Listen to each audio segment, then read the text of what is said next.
Coucou et bienvenue dans cette première vidéo ici dans ma chambre étudiante. C'est trop bizarre à dire. Je suis un peu confuse hein, sur l'angle, c'est pas le plus beau, mais vu que la fenêtre est de ce côté, bah, pour avoir la lumière on a un angle un peu qui mélange tout là. On est sur mon bureau, sur mon lit et dans le couloir, enfin... Bon bref, peu importe. Je vous avais demandé sur Instagram si vous aviez des questions justement par rapport à l'Angleterre, à mes études. Et il y en avait, et donc je suis là pour y répondre, tout simplement, voilà. On est là, il est 8 h, on est lundi, c'est bon, hop hop hop, on filme une petite vidéo et c'est parti. La première question qu'on m'a demandé, c'est comment ça se passe au niveau du Parcoursup anglais. Donc déjà le Parcoursup anglais, il s'appelle UCAS, donc c'est UCAS. Et donc grosso modo, c'est plus ou moins comme Parcoursup. C'est-à-dire qu'il y a des deadlines, il faut mettre des vœux.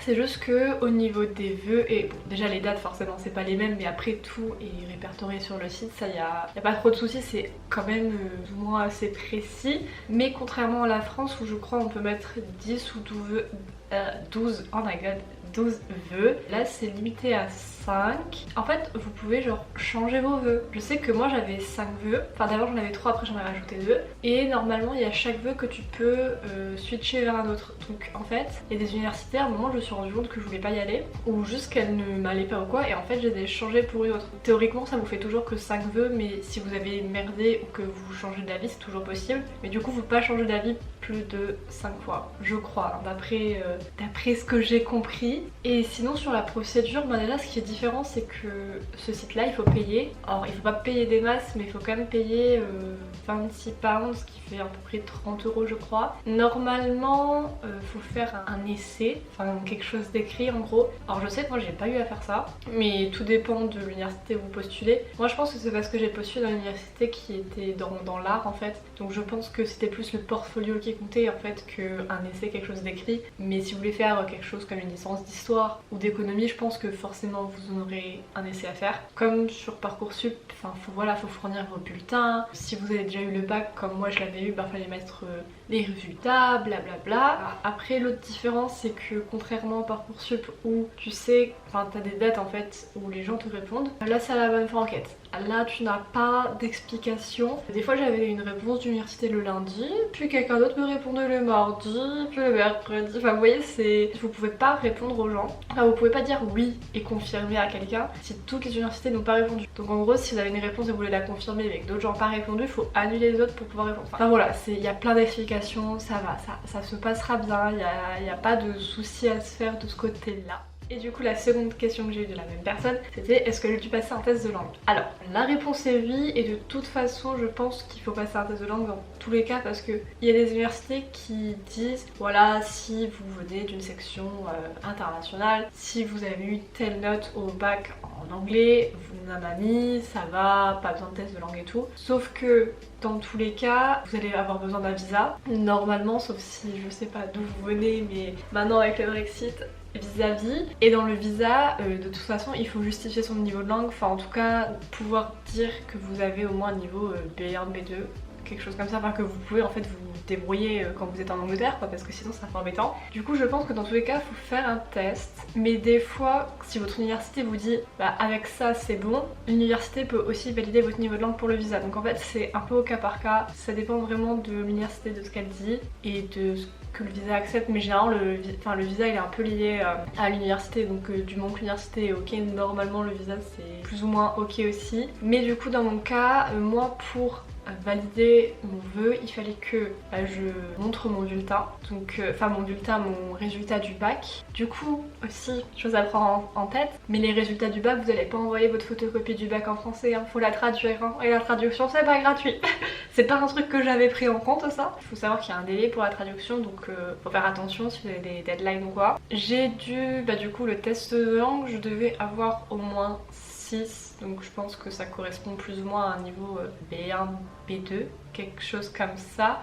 Et c'était le IELTS que j'ai dû passer, et je l'ai passé à Paris parce que je crois qu'il n'y avait pas d'autres endroits. Si vous avez un test de langue, je vous conseille de le réserver tôt, parce que moi je me suis retrouvée dans des situations un petit peu compliquées là pour le réserver. Enfin moi je me suis retrouvée à être en mai et à le prendre pour 2 semaines après. Enfin, peu importe, au final je l'ai passé à Paris, je l'ai eu hein, vu que je suis ici. j'ai eu 7, donc ce qui est plutôt cool. Et une fois que j'ai eu ça, j'ai dû attendre d'avoir le papier, je l'ai envoyé. Et du coup, une fois que j'ai pu justifier mon niveau de langue et que j'avais bien eu mon bac, avec certaines notes, parce que du coup, moi, ils m'ont demandé, si je dis pas de bêtises, au moins 13,5 de moyenne au bac, quelque chose comme ça, et d'avoir au moins 14 en anglais. J'ai envoyé tout ça et une fois que ça s'est fait, bah, ils ont validé mon choix et j'ai pu faire le reste des démarches. Alors, une autre question, ça fait un peu du sens, mais on me demande est-ce que ça a été compliqué de partir avec la sortie d'Europe de l'Angleterre? En vrai, pas vraiment, enfin je veux dire en tout cas physiquement aux frontières, moi j'ai pas eu de soucis. Après je sais qu'il y avait une fille devant moi qui était étudiante, mais dans l'autre sens, je crois qu'elle était anglaise en France, elle est restée longtemps à part avec la personne, je ne sais pas pourquoi. Mais bon, voilà, en tout cas dans mon cas, moi ça s'est très bien passé. Après forcément, il va falloir que vous ayez un visa. Le visa, bah voilà, faut payer, c'est cher, faut plusieurs papiers avant de l'avoir. Enfin voilà, ça prend quand même un peu de temps et il faut quand même... Il y a pas mal de choses à se renseigner, il y a des choses qui sont pas très claires, il faut aller sur plusieurs sites pour tout comprendre et tout. En soit du moment où vous avez le visa, enfin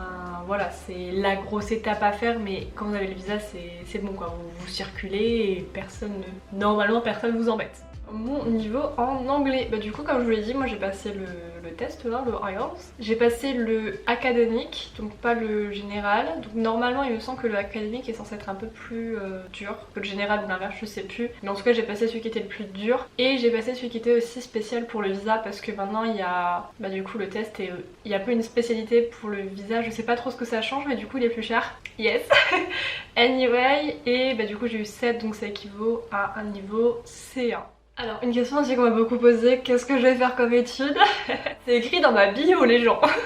ça me fait sourire, enfin bref. Du coup je vais faire des études dans les effets spéciaux, donc c'est les effets spéciaux dans les films et la télévision. Mais bon voilà, moi honnêtement j'y vais pour les films, hein. La télévision, non, ça m'intéresse pas du tout. Ça va être des choses techniques comme enfin voilà, les aspects techniques des caméras, des angles, des analyses de films, etc. Mais il y a aussi beaucoup de côté pratique avec de la modélisation, on va devoir créer des choses, dessiner des choses. Voilà, il y a plein de cours sur les logiciels justement pour créer des effets spéciaux. Donc voilà, c'est à peu près un mélange de tout ça et ça a l'air beaucoup trop cool. Question un petit peu tricky, pourquoi l'Angleterre? Alors il est vrai que déjà choisir l'Angleterre la première année du Brexit c'était pas mon move le plus intelligent de ma vie. La vraie raison, hein, si je vous dis la vérité. En gros, quand j'ai compris qu'il y avait des études d'effets spéciaux, je me suis dit c'est ce que je vais faire. Et en France, vraiment effets spéciaux et pas de l'animation 3D, ce qui n'est pas du tout la même chose et que c'est pas vraiment ce que je vais faire. Il y avait qu'une école en France. Sauf que cette école-là ne m'a pas répondu. Donc... merci à eux. En tout cas cette école là n'allait pas et vu que c'était la seule en France, il y a un moment je me suis dit bah écoute, soit tu fais rien, soit tu cherches ailleurs. Et forcément quand je devais chercher ailleurs c'était dans un autre pays et forcément directement je me suis dit enfin voilà, les effets spéciaux, films, tout ça, c'est soit les États-Unis, soit en Angleterre, enfin en tout cas un pays anglais, anglophone et du coup voilà quoi, les États-Unis niveau argent, bon voilà, bof, c'était un peu loin tout ça. Donc je me suis dit on va essayer en Angleterre et voilà, j'ai atterri en Angleterre. Il y a Estelle qui me demande est-ce que ça te fait peur d'étudier à l'étranger? Alors en vrai pas tant que ça parce que il y a pas mal de choses déjà avec mes logiciels où je regardais des vidéos en anglais où les gens expliquaient en anglais. Donc je sais que en tout cas niveau explication tout ça, j'arrive à comprendre et enfin voilà, genre je veux dire ça se passe bien. Donc d'un niveau compréhension ça me fait pas très peur et vu que c'est comme des effets spéciaux, c'est pas comme si j'avais besoin de faire des euros tous les 4 matins, enfin je ne pense pas. Donc au niveau de mon expression ça devrait aller, enfin voilà je pense. Je sais que je peux me démerder, que de toute façon si je sais pas s'il y a un problème ou quoi je peux toujours envoyer un email ou que je peux toujours à trouver d'autres vidéos sur ce sujet ou des livres dessus si voilà j'ai pas compris ou si j'ai besoin de plus. Après c'est plus pas une peur liée genre d'être à l'étranger, c'est plus le truc normal de voilà c'est des nouveaux gens, faut un peu le côté social, mais ça c'est pas propre à l'Angleterre quoi, c'est pareil dans tous les pays pour moi donc. Et la dernière question c'est comment tu te sens là-bas? Écoutez, ça va, j'essaye de naviguer, de m'intégrer.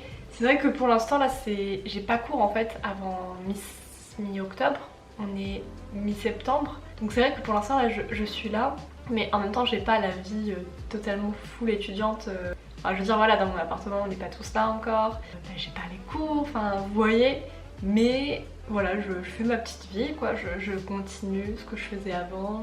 Je lis, je sors, je vois des gens. Enfin, voilà, globalement, ça se passe bien. Donc voilà, en tout cas, si vous avez d'autres questions, peut-être, si peut-être vous voulez une vidéo spéciale sur le visa ou sur le test d'anglais, je sais pas. Enfin, dites-le moi en commentaire.